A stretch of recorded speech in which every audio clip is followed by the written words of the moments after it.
엔화 약세가 진행되면서 일본에서 외국인 노동자들의 이탈이 점점 늘어나고 있는 모습입니다. 이러한 예는 최근 베트남 정부가 일본을 아래로 보듯 베트남 노동자들에 대한 처우 개선을 강력하게 요청한 것에서도 여실히 드러나고 있었습니다. 자세한 내용 전해드리겠습니다. 10월 20일 니케이 등 일본 언론에 따르면 외환 시장에서 엔달러 환율은 한때 1달러당 150엔을 돌파했습니다. 150엔대는 1990년 8월 이후 32년 만입니다. 미일 간 금리 차이가 벌어지면서 엔화 약세 흐름이 꺾이지 않고 있는 모습입니다.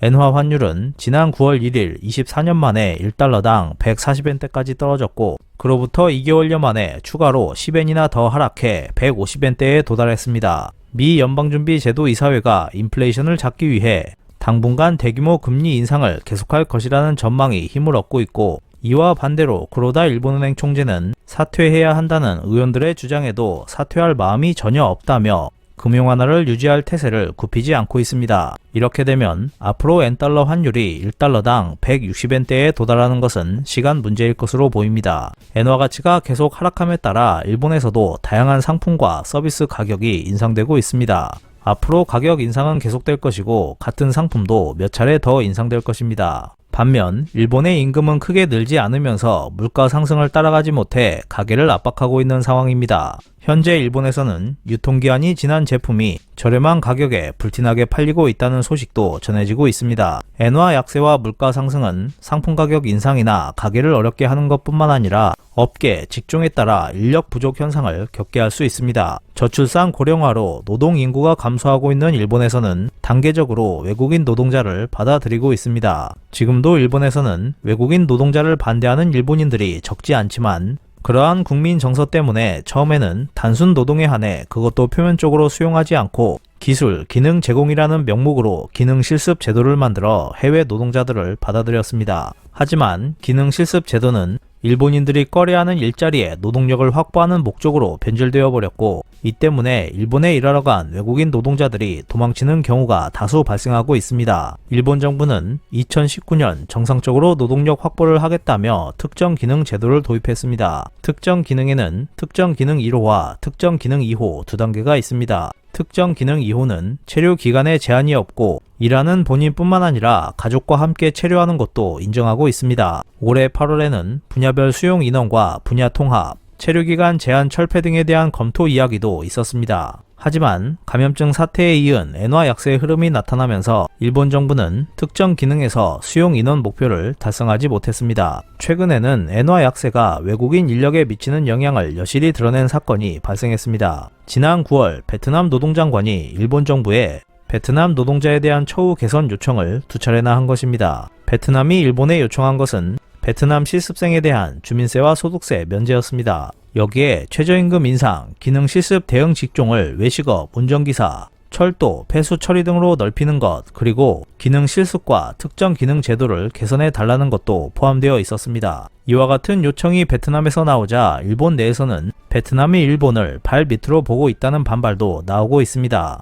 하지만 실제로 엔화 가치는 베트남 통화보다도 낮아지고 있고 최저임금이 상승하고 있는 베트남과 일본의 임금 차이는 급속히 좁혀지고 있는 상황입니다. 최근에는 독일 등 유럽과 호주가 베트남 인재를 영입하는데 주력하기 시작했습니다.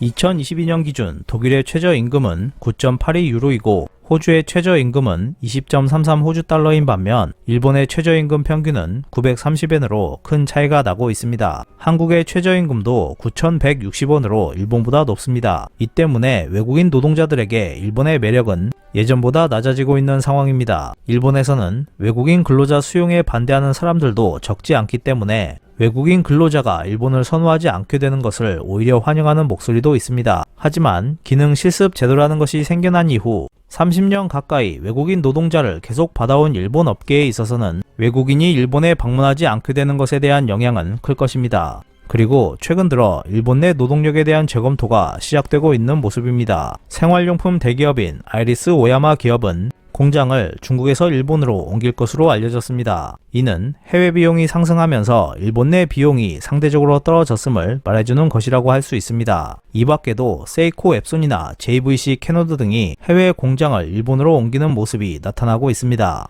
이러한 제조사의 일본 내 회기는 해외 인건비를 포함한 비용 증가와 엔화 약세뿐만 아니라 수송 비용 증가, 국제 정세 등에 따른 리스크 증가 배경도 있지만 상대적으로 해외에서 일본 기업의 영향력이 약화되고 있다는 것을 알 수 있습니다. 베트남, 중국, 인도네시아 등에는 일본 기업도 많고 그 나라 사람들이 일본에서 일하는 경우도 많습니다. 이러한 나라에서 일본 기업이 철수했다면 그 나라 사람들이 일본에서 일하고 싶어 하는지에 영향을 끼칠 수 있습니다. 반면 해외에서 일본으로 회귀하는 기업의 경우 임금이 낮은 외국인 인력을 필요로 하는 곳이 대부분이기 때문에 일본인들도 이러한 기업에 취업하는 것을 꺼려할 것입니다. 그나마 자금력이 되는 기업이라면 자동화 대책을 세울 수 있겠지만 그렇지 못한 기업은 인력을 배치해야만 합니다. 앞으로 일본은 극심한 인력 부족 현상을 겪게 될 것입니다. 최근 들어 한국의 임금 수준이 일본보다 높아짐에 따라 일본인들이 한국에 오거나 외국인 노동자들이 일본보다 한국을 선호하는 경향이 높아지고 있습니다. 일본과 같은 인력 부족 현상을 겪지 않기 위해 외국인 노동자들에 대한 처우 개선에 좀 더 관심을 기울여야 할 것으로 보입니다.